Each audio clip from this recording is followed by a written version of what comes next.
24,540 वक्फ board दियां बेशकीमती शायद ਜਿਹੜੀਆਂ ਹਜ਼ਾਰਾਂ ਕਰੋੜਾਂ ਵਿੱਚ ਹੋਣਗੇ ਲਗਭਗ 25,000 ਵਕਫ ਬੋਰਡ ਦੀਆਂ ਪ੍ਰਾਪਰਟੀਆਂ ਕੱਲੇ ਪੰਜਾਬ ਦੇ ਵਿੱਚ ਨੇ ਜਿਹੜੇ ਕਿ ਕੈਪਟਨ ਸਾਹਿਬ ਦੇ ਇੱਕ ਚਹੇਤੇ ਐਰਿਸਟੋਕ੍ਰੇਟ ਤੇ ਇੱਕ ਫਿਊਡਲ ਪਰਿਵਾਰ ਚੋਂ ਆਉਂਦੇ ਨੇ ਉੱਤਰ ਪ੍ਰਦੇਸ਼ ਤੇ ਉਹਨਾਂ ਨੇ ਸਾਰੇ ਕਾਨੂੰਨ ਅਸੂਲ ਛਿੱਕੇ ਤੇ ਟੰਗ ਕੇ ਉਹਨਾਂ ਨੇ ਇਹ ਜਿਹੜੀ ਸ਼ਰਤ ਸੀਗੀ ਪੰਜਾਬੀ ਦੀ ਹਟਾ ਦਿੱਤੀ ਔਰ ਆਰਟੀਕਲ 370 ਨੂੰ ਐਬਰੋਗੇਟ ਕੀਤਾ ਗਿਆ।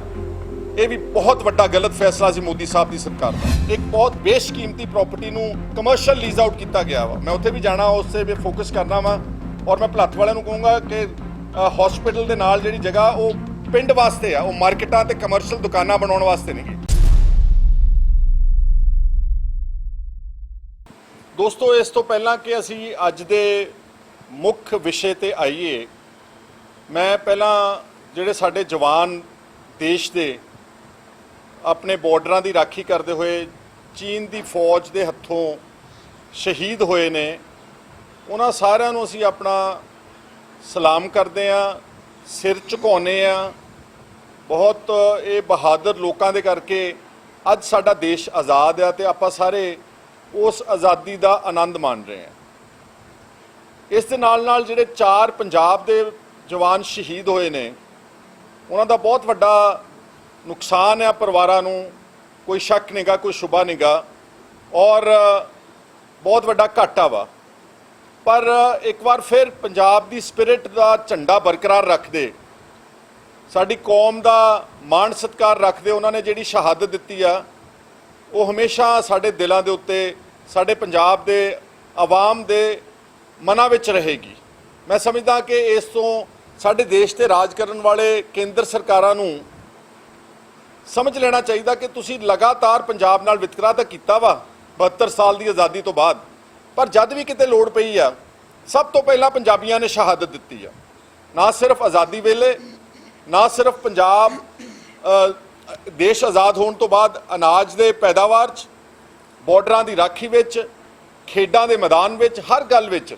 ਅੱਜ ਵੀ ਤੁਸੀਂ ਦੇਖੋਗੇ ਕਿ ਜਿਹੜੇ 20 ਜਵਾਨ ਸ਼ਹੀਦ ਹੋਏ ਨੇ, ਉਹਨਾਂ 'ਚੋਂ 4 ਬਹਾਦਰ ਪੰਜਾਬ ਦੇ ਸਪੂਤ ਸੀਗੇ।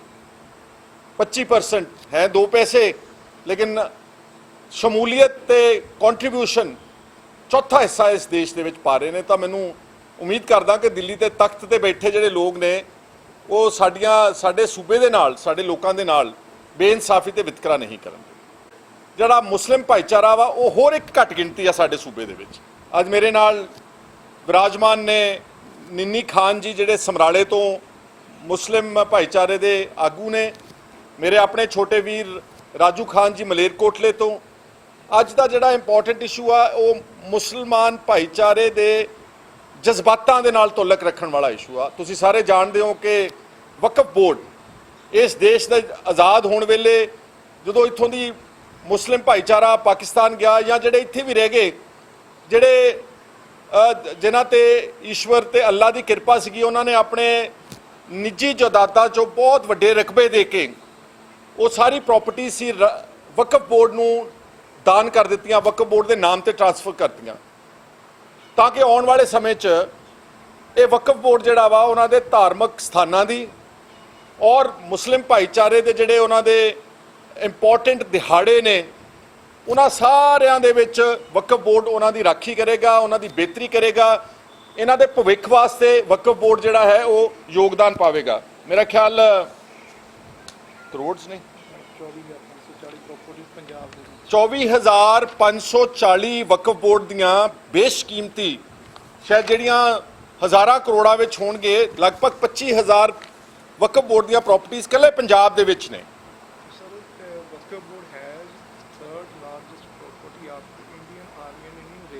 ਇੰਡੀਅਨ ਆਰਮੀ ਤੋਂ ਬਾਅਦ, ਇਸ ਦੇਸ਼ ਦੇ ਰੇਲਵੇ ਵਿਭਾਗ ਤੋਂ ਬਾਅਦ ਅਗਰ ਕਿਸੇ ਵੀ ਕੋਲ ਸਭ ਤੋਂ ਜ਼ਿਆਦਾ ਸੰਪत्ति ਆ ਤਾਂ ਉਹ ਸਾਰੇ ਦੇਸ਼ ਦੇ ਵਿੱਚ ਵਕਫ ਬੋਰਡ ਦੇ ਕੋਲ ਹੈ। ਪਰ ਮੈਨੂੰ ਅਫਸੋਸ ਨਾਲ ਕਹਿਣਾ ਪੈਂਦਾ ਕਿ ਸਾਡੇ ਪੰਜਾਬ ਤੇ ਰਾਜ ਕਰਨ ਵਾਲੇ ਕੈਪਟਨ ਅਮਰਿੰਦਰ ਸਿੰਘ, ਪਹਿਲਾਂ ਤਾਂ ਉਹਨਾਂ ਨੇ ਇੱਕ ਵਿਤਕਰਾ ਕੀਤਾ ਮੁਸਲਿਮ ਭਾਈਚਾਰੇ ਪੰਜਾਬੀਆਂ ਦੇ ਨਾਲ ਕਿ ਉਹਨਾਂ ਨੇ ਇੱਕ ਚੇਅਰਮੈਨ ਯੂਪੀ ਤੋਂ, ਉੱਤਰ ਪ੍ਰਦੇਸ਼ ਤੋਂ ਲਿਆ ਕੇ ਇੱਥੇ ਚੇਅਰਮੈਨ ਲਾਤਾ ਉਸ ਨੂੰ ਪੰਜਾਬ ਵਕਫ ਬੋਰਡ ਦਾ, ਸਿਰਫ ਇਸ ਕਰਕੇ ਕਿ ਉਹ ਇੱਕ ਰਜਵਾੜਾ ਸ਼ਾਹੀ ਪਰਿਵਾਰ ਤੋਂ ਇੱਕ ਨਵਾਬ ਸੀਗੇ ਰਾਮਪੁਰ ਦੇ ਉੱਤਰ ਪ੍ਰਦੇਸ਼ ਦੇ ਵਿੱਚ। ਕੈਪਟਨ ਸਾਹਿਬ ਨਾਲ ਕੋਈ ਦੂਰ ਦਰਾਡੇ ਦੀ ਰਿਸ਼ਤੇਦਾਰੀ ਹੋਵੇਗੀ ਤੇ ਉਹਨਾਂ ਨੂੰ ਚੱਕ ਕੇ ਇੱਥੇ ਚੇਅਰਮੈਨ ਲਾਤਾ। ਜਿਸ ਬੰਦੇ ਨੂੰ ਪੰਜਾਬ ਦੀਆਂ ਭਾਵਨਾਵਾਂ ਬਾਰੇ ਨਹੀਂ ਪਤਾ, ਪੰਜਾਬ ਦੇ ਜੋਗਰਾਫੀਏ ਬਾਰੇ ਨਹੀਂ ਪਤਾ, ਉਹ ਮੁਸਲਿਮ ਭਾਈਚਾਰੇ ਦੇ ਵਕਫ ਬੋਰਡ ਦੀ ਪ੍ਰਾਪਰਟੀਜ਼ ਦੀ ਰਾਖੀ ਕਿੱਦਾਂ ਕਰੇਗਾ। ਔਰ ਉਸਨੇ ਫਿਰ ਇਸ ਚੇਅਰਮੈਨ ਜਿਹੜੇ ਮਿਸਟਰ ਜੁਨੈਦ ਰਜ਼ਾ ਨੇ, ਜਿਹੜੇ ਨਵਾਬ ਸੀ ਰਾਮਪੁਰ ਦੇ, ਇਹਨਾਂ ਨੇ ਹੁਣ ਵਕਫ ਬੋਰਡ ਦੇ ਇਸ ਪਲੇਟਫਾਰਮ ਦਾ ਦੁਰਇਸਤੇਮਾਲ ਕਰਦਿਆਂ ਜਿਹੜਾ ਵਕਫ ਬੋਰਡ ਵਿੱਚ 172 ਦੇ ਕਰੀਬ ਨਵੀਆਂ ਅਸਾਮੀਆਂ ਇਸ ਵਕਤ ਭਰਨ ਵਾਲੀਆਂ ਨੇ। 25 ਸਾਲ ਤੋਂ ਬਾਅਦ ਇਹ ਸਮਾਂ ਆਇਆ ਕਿ 172 ਲੋਕਾਂ ਨੂੰ ਰੋਜ਼ਗਾਰ ਮਿਲੇਗਾ ਵਕਫ ਬੋਰਡ ਦੇ ਵਿੱਚ ਸਰਕਾਰੀ ਤੌਰ ਤੇ। ਪਰ ਇਹ ਜਿਹੜੇ ਚੇਅਰਮੈਨ ਯੂਪੀ ਵਾਲੇ ਰਜਵਾੜੇ, ਇਹਨਾਂ ਨੇ ਇਹ ਪੋਸਟਾਂ ਜਿਹੜੀਆਂ ਨੇ ਉਹ ਗੈਰ ਪੰਜਾਬੀਆਂ ਨੂੰ ਦੇਣ ਦੇ ਮਨਸੂਬੇ ਬਣਾ ਲਏ ਨੇ। ਜਿਹੜਾ ਪੰਜਾਬ ਵਕਫ ਬੋਰਡ ਦਾ ਰੂਲ 11 ਹੈ, ਜਿਹਦੇ ਵਿੱਚ ਪਹਿਲਾਂ ਇਹ ਸ਼ਰਤ ਸੀਗੀ ਕਿ ਕੋਈ ਵੀ ਵਕਫ ਬੋਰਡ ਦੇ ਵਿੱਚ ਨੌਕਰੀ ਕਰਨਾ ਚਾਹੁੰਦਾ ਤਾਂ ਉਸ ਨੂੰ ਪੰਜਾਬ ਦੀ ਜਿਹੜੀ ਪੰਜਾਬੀ ਭਾਸ਼ਾ ਵਿੱਚ 10ਵੀਂ ਜਮਾਤ ਪਾਸ ਕਰਨੀ, ਮੈਟ੍ਰਿਕ ਲੈਵਲ ਤੱਕ ਜਮਾਤ ਪਾਸ ਕਰਨੀ ਲਾਜ਼ਮੀ ਸੀ। ਉਹਦੇ ਕੋਲ 10ਵੀਂ ਦਾ ਸਰਟੀਫਿਕੇਟ ਹੋਵੇਗਾ ਪੰਜਾਬੀ ਕੰਪਲਸਰੀ, ਫਿਰ ਹੀ ਉਹ ਪੰਜਾਬ ਦੇ ਵਕਫ ਬੋਰਡ ਦੇ ਵਿੱਚ ਨੌਕਰੀ ਕਰ ਸਕਦਾ। ਲੇਕਿਨ ਇਸ ਗੈਰ ਪੰਜਾਬੀ ਚੇਅਰਮੈਨ ਨੇ, ਜਿਹੜੇ ਕਿ ਕੈਪਟਨ ਸਾਹਿਬ ਦੇ ਇੱਕ ਚਹੇਤੇ ਐਰਿਸਟੋਕਰੇਟ ਤੇ ਇੱਕ ਫਿਊਡਲ ਪਰਿਵਾਰ ਚੋਂ ਆਉਂਦੇ ਨੇ ਉੱਤਰ ਪ੍ਰਦੇਸ਼ ਤੇ, ਉਹਨਾਂ ਨੇ ਸਾਰੇ ਕਾਨੂੰਨ ਅਸੂਲ ਛਿੱਕੇ ਤੇ ਟੰਗ ਕੇ ਉਹਨਾਂ ਨੇ ਇਹ ਜਿਹੜੀ ਸ਼ਰਤ ਸੀਗੀ ਪੰਜਾਬੀ ਦੀ ਹਟਾ ਦਿੱਤੀ ਆ। ਔਰ ਇਹਦੇ ਨਾਲ ਕੀ ਹੋਵੇਗਾ ਕਿ ਬਹੁਤ ਸਾਰੇ ਬਾਹਰਲੇ ਸੂਬਿਆਂ ਦੇ ਲੋਕ, ਖਾਸ ਤੌਰ ਤੇ ਉੱਤਰ ਪ੍ਰਦੇਸ਼ ਤੇ, ਉਹਨਾਂ ਨੂੰ ਪੰਜਾਬ ਦੇ ਵਕਫ ਬੋਰਡ ਦੇ ਵਿੱਚ ਸਰਕਾਰੀ ਨੌਕਰੀ ਦਿੱਤੀ ਜਾਵੇਗੀ। ਇਹ ਮੈਂ ਸਮਝਦਾ ਕਿ ਵੱਡਾ ਧੋਖਾ ਪੰਜਾਬ ਦੇ ਨੌਜਵਾਨਾਂ ਦੇ ਨਾਲ, ਪੰਜਾਬ ਦੇ ਜਿਹੜੇ ਮੁਸਲਿਮ ਭਾਈਚਾਰਾ ਬਿਸ਼ਿੰਦੇ, ਇਹਨਾਂ ਦੇ ਨਾਲ ਇੱਕ ਬਹੁਤ ਵੱਡਾ ਧੋਖਾ ਕਹਿ ਲਓ, ਵਿਤਕਰਾ ਕਹਿ ਲਓ, ਡਿਸਕ੍ਰਿਮੀਨੇਸ਼ਨ ਕਹਿ ਲਓ, ਜੋ ਕੁਝ ਵੀ ਕਹਿ ਸਕਦਾ ਇਹਨਾਂ ਦੇ ਨਾਲ ਆ। ਆਪਾਂ ਸਾਰਿਆਂ ਨੂੰ ਪਤਾ ਵਾ ਕਿ ਪੰਜਾਬ ਦੇ ਵਿੱਚ ਲੱਖਾਂ ਦੀ ਤਾਦਾਦ ਵਿੱਚ ਬੇਰੁਜ਼ਗਾਰ ਬੱਚੇ ਘੁੰਮ ਰਹੇ ਨੇ, ਪੜ੍ਹੇ ਲਿਖੇ ਨੇ, MBA ਨੇ, ਇੰਜੀਨੀਅਰਿੰਗ ਕੀਤੀ ਆ, ਪੋਸਟ ਗ੍ਰੈਜੂਏਟਸ ਨੇ, ਉਹਨਾਂ ਕੋਲ ਵਿਚਾਰਿਆਂ ਕੋਲ ਨੌਕਰੀਆਂ ਨਹੀਂ ਗਈਆਂ। ਔਰ ਉਹ ਨੌਕਰੀਆਂ ਦੀ ਭਾਲ ਵਿੱਚ ਦੂਰ ਦਰਾਡੇ ਦੇਸ਼ਾਂ ਦੇ ਵਿੱਚ ਜ਼ਿੰਦਗੀ ਨੂੰ ਖਤਰੇ ਤੇ ਪਾ ਕੇ, ਆਪਣੀ ਜਾਨ ਨੂੰ ਸੰਜਮ 'ਚ ਪਾ ਕੇ ਉਹ ਵਿਦੇਸ਼ਾਂ ਵਿੱਚ ਜਾ ਕੇ ਨੌਕਰੀਆਂ ਭਾਲਦੇ ਨੇ, ਰੋਜ਼ਗਾਰ ਭਾਲਦੇ ਨੇ। ਤੇ ਜਦੋਂ ਪੰਜਾਬ ਦੇ ਵਿੱਚ ਨੌਕਰੀ ਮਿਲਦਾ ਆਉਂਦੀ ਆ ਤਾਂ ਸਾਡੇ ਜਿਹੜੇ ਇੱਥੇ ਦੇ ਰਾਜ ਕਰਨ ਵਾਲੇ ਲੋਕ ਨੇ, ਜਿਨ੍ਹਾਂ ਨੂੰ ਪੰਜਾਬ ਦੇ ਜ਼ਮੀਨੀ ਨਬਜ਼ ਨਾਲ ਕੋਈ ਤਾਲੁਕ ਨਹੀਂਗਾ, ਪੰਜਾਬ ਦੀਆਂ ਆਮ ਜਨਤਾ ਦੇ ਖਾਸ ਤੌਰ ਤੇ ਨੌਜਵਾਨਾਂ ਦੀਆਂ ਭਾਵਨਾਵਾਂ ਬਾਰੇ ਕੁਝ ਨਾ ਇਲਮ ਆ, ਨਾ ਉਹਦੀ ਸਮਝ ਆ, ਉਹ ਚੱਕ ਕੇ ਬਾਹਰਲੇ ਸੂਬਿਆਂ ਚੋਂ ਨੌਜਵਾਨਾਂ ਨੂੰ ਇਸ ਸਾਰੀ ਭਰਤੀ ਦੇ ਵਿੱਚ ਅੱਗੇ ਲੈ ਆਉਣਗੇ। 10 ਮੈਂਬਰਸ ਨੇ ਪੰਜਾਬ ਵਕਫ ਬੋਰਡ ਦੇ, 10 ਚੋਂ ਪਹਿਲਾਂ ਹੀ 4 ਮੈਂਬਰ ਨੌਨ ਪੰਜਾਬੀ ਨੇ, ਸਿਰਫ 6 ਮੈਂਬਰ ਨੇ ਜਿਹੜੇ ਪੰਜਾਬ ਦੀ ਰਾਖੀ ਕਰਦੇ ਨੇ। ਔਰ ਜਦੋਂ ਮਤਾ ਆਇਆ ਚੀਫ ਮਿਨਿਸਟਰ ਸਾਹਿਬ ਦੇ ਦਬਾਅ ਦੇ ਕਰਕੇ, ਉਹ ਸਾਰਾ ਮਤਾ ਉਹਨਾਂ ਨੇ ਪਾਸ ਕਰਤਾ ਕਿ ਪੰਜਾਬੀ ਭਾਸ਼ਾ ਲਾਜ਼ਮੀ ਨਹੀਂ ਹੋਵੇਗੀ ਨੌਕਰੀ ਦੇ ਵਿੱਚ। ਇਹ ਮੈਂ ਸਮਝਦਾ ਕਿ ਇੱਕ ਬਹੁਤ ਵੱਡਾ ਐਂਟੀ ਪੰਜਾਬੀ ਮੁਸਲਿਮ ਕਦਮ ਹੈ। ਔਰ ਕੈਪਟਨ ਸਾਹਿਬ ਵੈਸੇ ਤਾਂ ਪੰਜਾਬ ਮੁਸਲਮਾਨ ਭਾਈਚਾਰੇ ਨਾਲ ਬਹੁਤ ਪਿਆਰ ਕਰਦੇ ਨੇ, ਉਹਨਾਂ ਦੇ ਖਾਸ ਮਿੱਤਰ ਮੁਸਲਿਮ ਭਾਈਚਾਰੇ ਨਾਲ ਤਾਲੁਕ ਰੱਖਣ ਵਾਲੇ ਨੇ, ਤੇ ਫਿਰ ਇਹਨਾਂ ਨਾਲ ਵਿਤਕਰਾ ਕਿਉਂ? ਇਸ ਲਈ ਮੇਰੀ ਇਹ ਪੰਜਾਬ ਦੇ ਮੁੱਖ ਮੰਤਰੀ ਨੂੰ ਤੁਹਾਡੇ ਰਾਹੀਂ ਅਪੀਲ ਆ ਕਿ 2 ਫੈਸਲਿਆਂ ਤੇ ਨਜ਼ਰਸਾਨੀ ਕਰੋ। ਇੱਕ ਤਾਂ ਪਹਿਲਾਂ ਕਰੋ ਇਮੀਡੀਏਟਲੀ ਕਿ ਜਿਹੜਾ ਪੰਜਾਬੀ ਭਾਸ਼ਾ 10ਵੀਂ ਦੇ ਵਿੱਚ ਲਾਜ਼ਮੀ ਹੋਣੀ ਚਾਹੀਦੀ ਆ, ਤਾਂ ਕਿ 172 ਨੌਜਵਾਨ ਪੰਜਾਬ ਵਿੱਚ ਰਹਿੰਦੇ ਵਸਦੇ ਗਰੀਬ ਮੁਸਲਮਾਨ ਪਰਿਵਾਰਾਂ ਦੇ ਹਿੱਸੇ ਇਹ ਨੌਕਰੀਆਂ ਆਉਣ। ਤੇ ਦੂਸਰਾ ਸਾਡਾ ਹੈਗਾ ਕਿ ਇਹ ਜਿਹੜਾ ਚੇਅਰਮੈਨ ਲਾਇਆ ਇਹ ਵੀ ਗਲਤ ਲਾਇਆ ਤੁਸੀਂ। ਇਸ ਤੋਂ ਪਹਿਲਾਂ ਜਿਹੜਾ ਚੇਅਰਮੈਨ ਅਕਾਲੀ ਦਲ ਨੇ ਵੀ ਲਾਇਆ ਸੀਗਾ, ਉਹ ਵੀ ਇਜ਼ਹਾਰ ਆਲਮ ਪੰਜਾਬ ਦਾ ਰਹਿਣ ਵਾਲਾ ਨਹੀਂਗਾ। ਦੋਨੋਂ ਰਵਾਇਤੀ ਪਾਰਟੀਆਂ ਨੇ, ਬਾਹਰੋਂ ਲੱਭਦੇ ਨੇ ਬੰਦੇ, ਲੱਖਾਂ ਦੀ ਤਾਦਾਦ ਵਿੱਚ ਪੰਜਾਬ ਵਿੱਚ ਮੁਸਲਮਾਨ ਬੜੇ ਪੜ੍ਹੇ ਲਿਖੇ, ਬਹੁਤ ਡਿਜ਼ਰਵਿੰਗ, ਜਿਹੜੇ ਆਪਣੇ ਜ਼ੁਬਾਨ ਦੀ, ਆਪਣੇ ਭਾਈਚਾਰੇ ਦੀ, ਆਪਣੇ ਸੂਬੇ ਦੀ ਰਾਖੀ ਕਰਨਾ ਜਾਣਦੇ ਨੇ, ਉਹਨਾਂ ਨੂੰ ਤੁਹਾਨੂੰ ਲਾਉਣਾ ਚਾਹੀਦਾ। ਚੇਅਰਮੈਨ ਦੀ ਪੋਜੀਸ਼ਨ ਤੇ ਦੁਬਾਰਾ ਰਿਵਿਊ ਕਰੋ ਔਰ ਕਿਸੇ ਪੰਜਾਬ ਦੇ ਬਿਲਕੁਲ ਜਿਸ ਨੂੰ ਕਹਿੰਦੇ ਕਿ ਡਿਜ਼ਰਵਿੰਗ ਬਸ਼ਿੰਦੇ ਪੰਜਾਬ ਦੇ ਮੁਸਲਮਾਨ ਨੂੰ ਪੰਜਾਬ ਵਕਫ ਬੋਰਡ ਦਾ ਚੇਅਰਮੈਨ ਲਾਇਆ ਜਾਵੇ। ਲਾਸਟਲੀ ਮੈਂ ਕਹੂੰਗਾ ਕਿ ਜਿਹੜਾ ਜੰਮੂ ਕਸ਼ਮੀਰ ਦਾ ਵੀ 2 ਟੋਟੇ ਕੀਤੇ ਗਏ ਔਰ ਆਰਟੀਕਲ 370 ਨੂੰ ਐਬਰੋਗੇਟ ਕੀਤਾ ਗਿਆ, ਇਹ ਵੀ ਬਹੁਤ ਵੱਡਾ ਗਲਤ ਫੈਸਲਾ ਸੀ ਮੋਦੀ ਸਾਹਿਬ ਦੀ ਸਰਕਾਰ ਦਾ। ਅੱਜ ਸਾਲ ਤੋਂ ਉੱਤੇ ਹੋ ਚੱਲਿਆ ਕਸ਼ਮੀਰ ਉੱਦਾਂ ਹੀ ਲੋਕਡਾਊਨ 'ਚ ਹੈ। ਉੱਥੇ ਕੋਈ ਜਿਹੜਾ ਇਹਨਾਂ ਨੇ ਮਨਸੂਬਾ ਬਣਾਇਆ ਸੀਗਾ ਕਿ ਅਸੀਂ ਦੇਸ਼ ਦਾ ਇੱਕ ਇੰਟੈਗਰਲ ਹਿੱਸਾ ਬਣਾ ਕੇ ਤੇ ਕੋਈ ਵੀ ਜਾ ਕੇ ਜਾਇਦਾਦ ਲੈ ਸਕੇਗਾ ਤਾਂ ਕਿ ਉੱਥੇ ਕਸ਼ਮੀਰ ਵੈਲੀ ਦੀ ਡੈਮੋਗ੍ਰਾਫਿਕ ਸਿਚੁਏਸ਼ਨ ਬਦਲ ਦਈਏ, ਉਹਦਾ ਕੋਈ ਫਾਇਦਾ ਨਹੀਂ ਹੋਇਆ। ਇੱਕ ਵੀ ਬੰਦਾ ਮੋਦੀ ਸਾਹਿਬ ਦਿਖਾ ਦੇਣ ਜਿਹਨੇ ਬਾਹਰੋਂ ਜਾ ਕੇ ਜੰਮੂ ਕਸ਼ਮੀਰ ਦੇ ਵਿੱਚ ਕੋਈ ਜਾਇਦਾਦ ਜਾਂ ਪ੍ਰਾਪਰਟੀ ਖਰੀਦੀ ਹੋਵੇ। ਕਿਉਂ? ਕਿਉਂਕਿ ਹਾਲਾਤ ਸਾਜ਼ਗਾਰ ਨਹੀਂਗੇ। ਉਹ ਇੱਕ ਵਿਦਰੋਹ ਵਿੱਚ ਖੜੇ ਨੇ ਲੋਕ। ਉਹਨਾਂ ਦੇ ਜਜ਼ਬਾਤਾਂ ਤੇ ਮਲਮ ਲਾਉਣ ਦੀ ਬਜਾਏ ਕਸ਼ਮੀਰ ਦੇ ਦੋ ਟੋਟੇ ਜਿਹੜੇ ਕੀਤੇ ਗਏ ਔਰ ਉਹਨਾਂ ਨੂੰ ਯੂਨੀਅਨ ਟੈਰੀਟਰੀ ਬਣਾ ਦਿੱਤਾ ਗਿਆ, ਉਹਦਾ ਦੇਸ਼ ਦੀ ਏਕਤਾ ਤੇ ਅਖੰਡਤਾ ਤੇ ਦੇ ਉਲਟ ਗਿਆ ਵਾ। ਉਹਦੇ ਨਾਲ ਦੇਸ਼ ਮਜ਼ਬੂਤ ਨਹੀਂ ਹੋਇਆ, ਉਹਦੇ ਨਾਲ ਤੁਸੀਂ ਨਾਰਾਜ਼ਗੀ ਪੈਦਾ ਕੀਤੀ ਆ, ਉਹਦੇ ਨਾਲ ਤੁਸੀਂ ਘੱਟ ਗਿਣਤੀਆਂ ਨੂੰ ਮੁੱਖ ਧਾਰਾ ਦੇ ਵਿੱਚੋਂ ਬਾਹਰ ਕੱਢਣ ਦਾ ਮਨਸੂਬਾ ਬਣਾਇਆ। ਇਸੇ ਤਰ੍ਹਾਂ ਹੀ CAA ਬਿੱਲ ਜਿਹੜਾ ਸਿਟੀਜ਼ਨ ਅਮੈਂਡਮੈਂਟ ਬਿੱਲ ਸੀਗਾ, ਉਹ ਵੀ ਤੁਹਾਡਾ ਗਲਤ ਫੈਸਲਾ ਸੀਗਾ। ਕੇਵਲ ਇੱਕ ਕੌਮ ਨੂੰ, ਮੁਸਲਮਾਨਾਂ ਨੂੰ ਛੱਡ ਦੇਣਾ ਵਿੱਚੋਂ, ਇਹ ਵੀ ਘੱਟ ਗਿਣਤੀਆਂ ਦੇ ਔਰ ਖਿਲਾਫ ਸੀ। ਔਰ ਇਹ ਅਸਲ ਵਿੱਚ ਦੇਸ਼ ਦੀ ਏਕਤਾ ਤੇ ਅਖੰਡਤਾ ਨੂੰ ਕੋਈ ਖਤਰਾ ਪਾ ਰਿਹਾ ਵਾ ਤੇ ਇਸ ਤਰ੍ਹਾਂ ਦੇ ਐਂਟੀ ਮਾਈਨੋਰਿਟੀ ਸਟੈਪਸ ਦੇ ਕਰਕੇ ਦੇਸ਼ ਦੀ ਏਕਤਾ ਤੇ ਅਖੰਡਤਾ ਖਤਰੇ 'ਚ ਪੈ ਰਹੀ ਆ। ਪੰਜਾਬ ਪਹਿਲਾਂ ਹੀ ਸ਼ਿਕਾਰ ਹੈ ਇਹਨਾਂ ਦੇ ਵਿਤਕਰੇ ਦਾ। ਸਾਡੇ ਪਾਣੀ ਖੋਲੇ, ਸਾਨੂੰ ਸੂਬਾ ਭਾਸ਼ਾ ਦੇ ਆਧਾਰ ਤੇ ਲੰਗੜਾ ਤੇ ਲੂਲਾ ਦਿੱਤਾ, ਸਾਡੀ ਰਾਜਧਾਨੀ ਖੋਲੀ, ਸਾਡੇ ਦਰਬਾਰ ਸਾਹਿਬ ਤੇ ਹਮਲਾ, ਸਿੱਖਾਂ ਦਾ ਕਤਲੇਆਮ ਦਿੱਲੀ, 36 ਸਾਲ ਕੋਈ ਇਨਸਾਫ ਨਹੀਂ। ਇਹ ਸਾਰੀਆਂ ਗੱਲਾਂ ਦੱਸਦੀਆਂ ਨੇ ਕਿ ਘੱਟ ਗਿਣਤੀਆਂ ਨੂੰ ਜਾਣ-ਬੁੱਝ ਕੇ ਦੂਜੇ ਦਰਜੇ ਦੇ ਨਾਗਰਿਕ ਵਜੋਂ ਰਹਿਣ ਤੇ ਮਜਬੂਰ ਕੀਤਾ ਜਾ ਰਿਹਾ ਹੈ। ਗਲਤ ਗੱਲਾਂ ਨੇ। ਉਮੀਦ ਕਰਦੇ ਹਾਂ ਕਿ ਪੰਜਾਬ ਦੇ ਪ੍ਰਤੀ ਵੀ ਆਪਣਾ ਰਵੱਈਆ ਸੁਧਾਰਨਗੇ ਔਰ ਮੁਸਲਮਾਨਾਂ ਦੇ ਪ੍ਰਤੀ ਵੀ ਕੇਂਦਰ ਦੀ ਸਰਕਾਰ ਆਪਣੀਆਂ ਗਲਤੀਆਂ ਨੂੰ ਠੀਕ ਕਰੇਗੀ ਔਰ ਆਉਣ ਵਾਲੇ ਸਮੇਂ ਦੇ ਵਿੱਚ ਸਾਰਿਆਂ ਨੂੰ ਇਸ ਖੁੱਲੀ ਫਿਜ਼ਾ ਹਵਾ ਵਿੱਚ ਰਹਿਣ ਦਾ ਬਰਾਬਰ ਦੇ ਨਾਗਰਿਕਾਂ ਦਾ ਮੌਕਾ ਮਿਲੇਗਾ। ਧੰਨਵਾਦ ਸਾਰਿਆਂ ਦਾ ਬਹੁਤ ਬਹੁਤ। ਇਸ ਚੇਅਰਮੈਨ ਦਾ ਨਾਮ ਹੈ ਜੁਨੈਦ ਰਜ਼ਾ। ਉਹ ਜੁਨੈਦ ਰਜ਼ਾ ਖਾਨ, ਉਹ ਨਵਾਬ ਪਰਿਵਾਰ ਰਾਮਪੁਰ ਉੱਤਰ ਪ੍ਰਦੇਸ਼ ਦੇ ਰਹਿਣ ਵਾਲੇ ਨੇ ਔਰ ਕੈਪਟਨ ਅਮਰਿੰਦਰ ਸਿੰਘ ਦੇ ਨਜ਼ਦੀਕੀ ਦੋਸਤ ਜਾਂ ਰਿਸ਼ਤੇਦਾਰ ਵੀ ਹੋ ਸਕਦੇ ਨੇ ਔਰ ਉਹਨਾਂ ਨੂੰ ਲਾਇਆ ਗਿਆ ਹੈ ਕੈਪਟਨ ਅਮਰਿੰਦਰ ਸਿੰਘ ਦੀ ਸਰਕਾਰ ਬਣਨ ਤੋਂ ਬਾਅਦ ਉਹਨਾਂ ਨੂੰ ਇੱਥੇ ਨੋਮੀਨੇਟ ਕੀਤਾ ਗਿਆ, ਅਪਾਇੰਟ ਕੀਤਾ।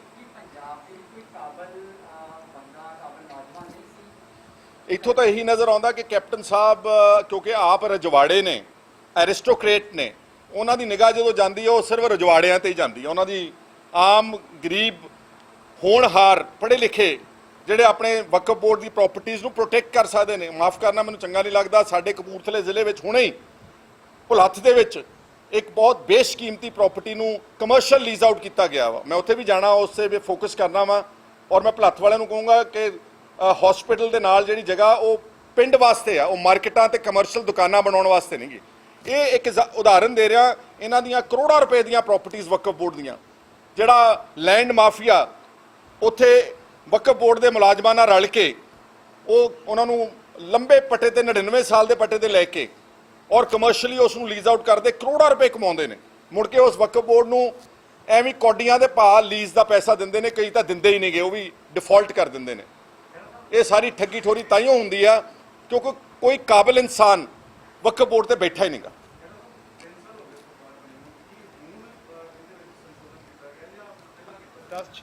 10 ਜੂਨ 2020 ਨੂੰ ਪੰਜਾਬੀ ਭਾਸ਼ਾ ਦੀ ਜਿਹੜੀ ਸ਼ਰਤ ਸੀਗੀ ਮੈਟ੍ਰਿਕੂਲੇਸ਼ਨ ਦੀ 10ਵੀਂ ਦੀ, ਉਹ ਹੁਣੇ ਤਾਜ਼ੀ ਹਟਾਈ ਗਈ ਹੈ ਤਾਂ ਕਿ 172 ਗੈਰ ਪੰਜਾਬੀ ਕੈਪਟਨ ਸਾਹਿਬ ਦੇ ਰਿਸ਼ਤੇਦਾਰਾਂ ਨੂੰ ਉੱਤਰ ਪ੍ਰਦੇਸ਼ ਚੋਂ ਲਿਆ ਕੇ ਇੱਥੇ ਵਕਫ ਬੋਰਡ ਦੇ ਵਿੱਚ ਭਰਤੀ ਕੀਤਾ ਜਾ ਸਕੇ।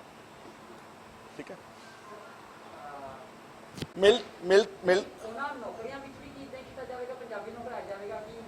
ਮੈਂ ਦੇਖ ਰਿਹਾ ਵਾਂ ਕਿ ਕਈ ਹੋਰ ਡਿਪਾਰਟਮੈਂਟਸ ਵੀ ਜਿਹੜੀ ਪੰਜਾਬੀ ਦੀ ਕੰਡੀਸ਼ਨ ਸੀਗੀ ਉਹ ਵੀ ਕਈ ਜਗ੍ਹਾ ਦੇ ਉੱਤੇ ਵੇਵ ਆਫ ਹੁੰਦੀ ਆ ਔਰ ਮੈਂ ਸਮਝਦਾ ਕਿ ਇਹ ਸੂਬੇ ਦੇ ਹਿੱਤਾਂ ਦੇ ਉਲਟ ਹੈ, ਜ਼ੁਬਾਨ ਦੇ ਉਲਟ ਹੈ ਔਰ ਇਸ ਤਰ੍ਹਾਂ ਪੰਜਾਬ ਦੇ ਨੌਜਵਾਨਾਂ ਨੂੰ ਰੋਜ਼ਗਾਰ ਮਿਲਣ ਦੇ ਸਾਧਨਾਂ ਤੋਂ ਵਾਂਝੇ ਕੀਤਾ ਜਾਂਦਾ ਵਾ। ਇਹ ਗਲਤ ਫੈਸਲਾ ਸਰਾਸਰ।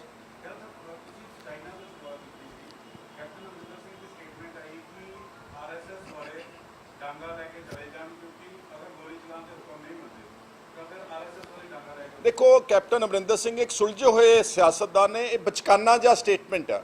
ਐਂ ਲੱਗਦਾ ਜਿੱਦਾਂ ਸਿਰਫ RSS ਦਾ ਮਜ਼ਾਕ ਉਡਾਇਆ ਗਿਆ ਕਿ ਤੁਸੀਂ ਖਾਕੀ ਨਿਕਰਾਂ ਪਾ ਕੇ ਟ੍ਰੇਨਿੰਗ ਤਾਂ ਲੈਂਦੇ ਹੋ, ਹੁਣ ਤੁਹਾਡੀ ਲੋੜ ਆ ਜਾ ਕੇ ਬਾਰਡਰਾਂ ਦੀ ਰਾਖੀ ਕਰੋ। क्योंकि आम पंजाब ते देश के जवान उत्थे शहीद हो रहे हैं। ये उन्होंने वालों एक तंज कस्या गया नज़र आता मैनूं।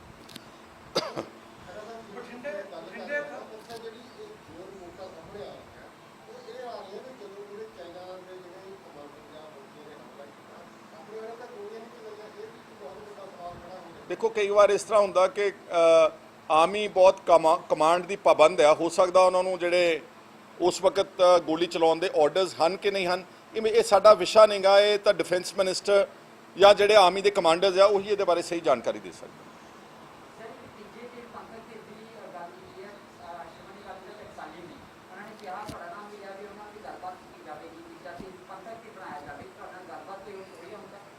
ਅਸੀਂ ਚਾਹੁੰਦੇ ਹਾਂ ਸਾਰੇ कि पंजाब नूं एक मजबूत खेतरी पार्टी, क्योंकि बाकी सारे जिहड़े एक्सपैरीमेंट सीगे वो तकरीबन फेल हो चुके हैं। अज पंजाब नूं एक इस तरह की रीजनल पार्टी की लोड़ है जिहड़ी पंजाब दे जो हित ने, चाहे वो पानी आ चाहे वो जुबान आ जिहड़ा अज दा मसला है या साडे नाल होई बेइंसाफी, उहदी डट के आवाज़ उठा सकन। जिन्नियां भी कौमी नैशनल पार्टियां ने, चाहे वो कांग्रेस है चाहे वो बीजेपी है चाहे आम आदमी पार्टी, ये पंजाब के हितों की उस मुकाबले उस जज्बे ना हिफाजत नहीं कर सकती जो पंजाब के रहन वाले आगू तो बशिंदे कर सकते। साडे कोल एक बहुत मजबूत खेतरी पार्टी सीगी श्रोमणी अकाली दल, साडे पुरखियां ने कुर्बानियां दे के खड़ी की सी, बहुत अच्छी पार्टी सी। लेकिन जदों दा ये पार्टी बादल टब्बर के हत्थ विच आई है, उन्होंने इसनूं एक तो परिवारक पार्टी बना लिया, दूसरा उन्होंने इसनूं बीजेपी की एक पिछ लग पार्टी जो बीजेपी बिल पास कर दिया, जिदा ऑर्डीनेंस पास किए किसानों के खिलाफ मोहर लाउंदे ने। जे उन्होंने जम्मू कश्मीर के 2 टोटे किए, घट गिनतियां ते हमला किया, अकाली दल मोहर लाउंदा वा। जे साडे वो फैडरल ढांचे ते जो हुण APMC एक्ट अबॉलिश किया और जो एक देश एक मंडी, जिहदे नाल पंजाब दे किसान ते बहुत वड्डा हमला होवेगा, पंजाब दे मंडी बोर्ड दे स्रोतां ते डाका होवेगा, इन्हां ने उहदे ते भी मोहर लाई आ। इसलिए अकाली दल क्योंकि अपना बेसिक एजेंडा छड्ड गया, अज पंजाब दे विच एक मजबूत रीजनल पार्टी, और मैं सहमत हाँ कि एक निशान एक विधान एक प्रधान जिहड़े उन्होंने बयान दिते, असीं उहदे नाल सहमत हाँ। आउण वाले दिनां 'च असीं इस वल नूं चाराजोई करके एक मजबूत अल्टरनेटिव देण दी कोशिश करांगे।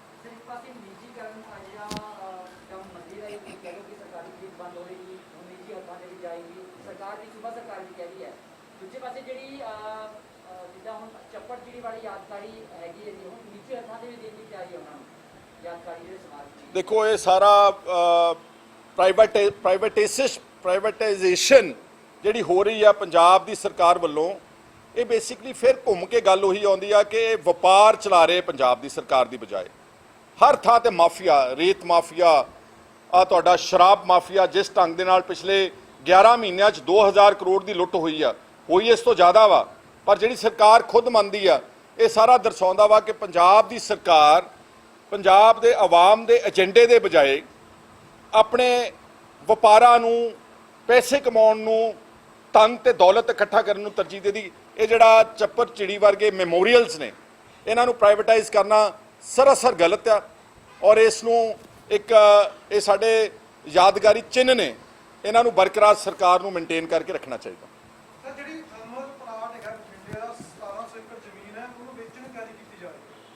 ਉਹੀ ਤਾਂ मैं कह रहा हाँ कि कंगाल सरकार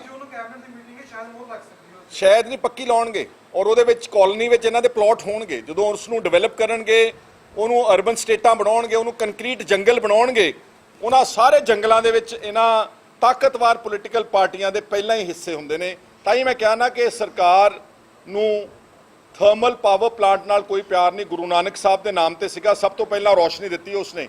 ਆ ਪ੍ਰਾਈਵੇਟ ਥਰਮਲ ਪਲਾਂਟਾਂ ਨੂੰ बहुत कई गुणा महंगी बिजली खरीद के उन्होंने तो, और उन्होंने ये फायदा देंदे ने। ते जिहड़े सरकारी थर्मल प्लांट नाले प्लांट उजाड़े नाले घर उजाड़े। अगर 1700 एकड़ गुरु नानक थर्मल प्लांट दा प्राइवेटाइजेशन या उसनूं बेचना इन्होंने, तो मैं समझदा कि उसनूं इस तरह नाल करन जिहदे नाल नौजवानों के वास्ते रोज़गार पैदा हो सके।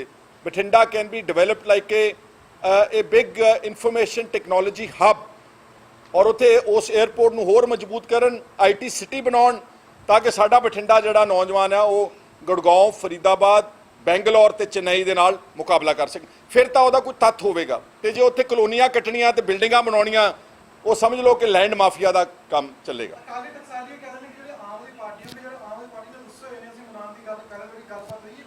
ਨਹੀਂ, ਇਹ ਉਹਨਾਂ ਦਾ ਸਬਜੈਕਟ ਹੈ ਜੀ। ਸਾਡਾ ਨਹੀਂ, ਹਲੇ ਤੱਕ ਕਿਸੇ ਨੇ ਸਾਡੇ ਨਾਲ ਕੋਈ ਪਹੁੰਚ ਨਹੀਂ ਕੀਤੀ। ਸਾਡੇ ਨਾਲ ਪਹੁੰਚ ਕਰਨਗੇ ਤੇ ਅਸੀਂ ਬਾਦਲੀਲ ਪੰਜਾਬ ਦੇ ਮੁੱਦਿਆਂ ਦੀ ਖੜਕਾ ਕੇ ਇੱਥੇ ਬੈਠ ਕੇ ਅੱਖ ਚੱਕ ਪਾ ਕੇ ਗੱਲ ਕਰਾਂਗੇ। ਠੀਕ ਹੈ, ਥੈਂਕ ਯੂ। ਮੈਂ ਨਿੰਨੀ ਖਾਨ ਜੀ ਸਮਰਾਲੇ ਤੋਂ। ਤੇ ਜਿਸ ਤਰ੍ਹਾਂ ਖਹਿਰਾ ਸਾਹਿਬ ਨੇ ਤੁਹਾਨੂੰ ਸਾਰਿਆਂ ਨੂੰ ਦੱਸਿਆ ਹੀ ਆ ਵੀ ਜਿਹੜਾ ਮੁੱਦਾ ਹੈ, ਇਹ ਖਹਿਰਾ ਸਾਹਿਬ ਨੇ ਕਿਹਾ ਵੀ ਘੱਟ ਗਿਣਤੀ ਮੁਸਲਮਾਨਾਂ ਦਾ ਮੁੱਦਾ ਇੱਥੇ। ਅਸੀਂ ਮੰਨਦੇ ਹਾਂ ਸਾਡਾ ਮੁੱਦਾ, ਸਾਡੇ ਹੱਕਾਂ ਦੇ ਡਾਕਾ ਹੋ ਰਿਹਾ, ਪਰ ਇਸ ਦੇ ਨਾਲ ਨਾਲ ਅਸੀਂ ਇਹ ਮਹਿਸੂਸ ਕਰ ਰਹੇ ਹਾਂ ਅਸੀਂ ਜੱਦੀ ਪੁਸ਼ਤੀ ਬੇਸ਼ੱਕ ਅਸੀਂ ਮੁਸਲਮਾਨ ਆ, ਪਰ ਅਸੀਂ ਪੰਜਾਬੀ ਹਾਂ ਤੇ ਇਹ ਸਾਡੀ ਮਾਂ ਬੋਲੀ ਪੰਜਾਬੀ ਦਾ ਮਸਲਾ ਸਾਨੂੰ ਸਭ ਤੋਂ ਵੱਡਾ ਲੱਗਦਾ। ਉਸ ਤੋਂ ਬਾਅਦ ਅਸੀਂ ਆਪਣਾ ਧਾਰਮਿਕ ਮਸਲਾ ਸਮਝਦੇ ਹਾਂ। ਤੇ ਇਸ ਦੇ ਵਿੱਚ ਅਸੀਂ ਇੱਕ ਹੋਰ ਗੱਲ ਕਹਿਣੀ ਚਾਹੁੰਦੇ ਹਾਂ ਬੜੀ ਖੁੱਲ੍ਹ ਦਿਲੀ ਦੇ ਨਾਲ ਵੀ ਜਿਹੜੇ ਇਹਦੇ ਨਾਲ ਕੋਈ ਅਸੀਂ ਸਟੇਟ ਵਾਈਜ਼ ਕੋਈ ਕਿਸੇ ਨਾਲ ਪਾਰਸ਼ੈਲਿਟੀ ਨਹੀਂ ਕਰ ਰਹੇ ਹੈਗੇ ਜਾਂ ਕਿਸੇ ਨੂੰ ਨਫ਼ਰਤ ਨਹੀਂ ਕਰ ਰਹੇ ਹੈਗੇ।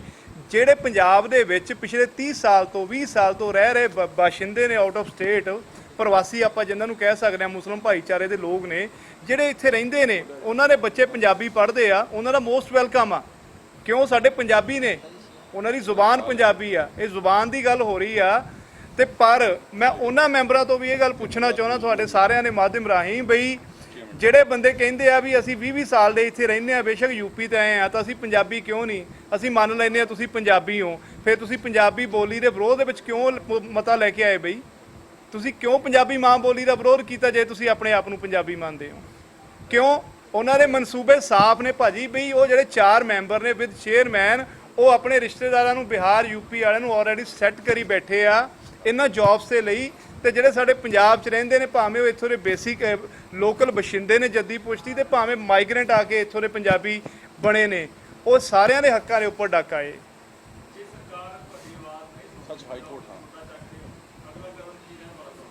ਦੇਖੋ, ਅਸੀਂ ਕਾਨੂੰਨ ਦੇ ਮੁਤਾਬਕ ਕਾਰਵਾਈ ਕਰਾਂਗੇ, ਹਾਈ ਕੋਰਟ ਦੇ ਵਿੱਚ ਰਿਟਸ ਵੀ ਪਾਵਾਂਗੇ ਤੇ ਧਰਨੇ ਮੁਜ਼ਾਹਰੇ ਵੀ ਕਰਾਂਗੇ। ਤੇ ਇਸ ਦੇ ਲਈ ਅਸੀਂ ਖਹਿਰਾ ਸਾਹਿਬ ਦੇ ਕੋਲ ਆਏ ਹਾਂ ਕਿਉਂਕਿ ਇਹਨਾਂ ਨੇ ਸਾਨੂੰ ਯਾਦ ਆ ਵੀ ਪੰਜਾਬੀਅਤ ਦੀ ਗੱਲ ਕੀਤੀ ਸੀਗੀ ਆਪਣੀ ਪਾਰਟੀ ਦੇ ਵਿੱਚ ਰਹਿੰਦੇ ਉਹਨੇ ਵੀ ਪੰਜਾਬੀਆਂ ਨੂੰ, ਪੰਜਾਬੀ ਸਾਡੇ ਹੱਕ ਨੇ ਜਿਹੜੇ ਉਹ ਖੁਦ ਮੁਖਤਿਆਰੀ ਦੇ ਦਿੱਤੇ ਜਾਣ। ਤੇ ਇਹ ਮਸਲਾ ਵੀ ਜਿਹੜਾ ਪੰਜਾਬੀ ਭਾਸ਼ਾ ਦਾ ਤੇ ਪੰਜਾਬੀਅਤ ਦਾ ਮਸਲਾ, ਤਾਂ ਕਰਕੇ ਖਹਿਰਾ ਸਾਹਿਬ ਵਰਗੇ ਜਿੰਨੇ ਵੀ ਲੀਡਰ ਸਾਹਿਬਾਨ ਨੇ, ਅਸੀਂ ਸਾਰਿਆਂ ਨੂੰ ਬੇਨਤੀ ਕਰਦੇ ਹਾਂ ਵੀ ਇਹ ਪੰਜਾਬੀਅਤ ਦੇ ਮਸਲੇ ਤੇ ਪੰਜਾਬੀ ਜ਼ੁਬਾਨ ਦਾ ਤੇ ਪੰਜਾਬੀ ਮੁਸਲਮਾਨ ਭਾਈਚਾਰੇ ਦਾ ਸਾਥ ਦਿਓ।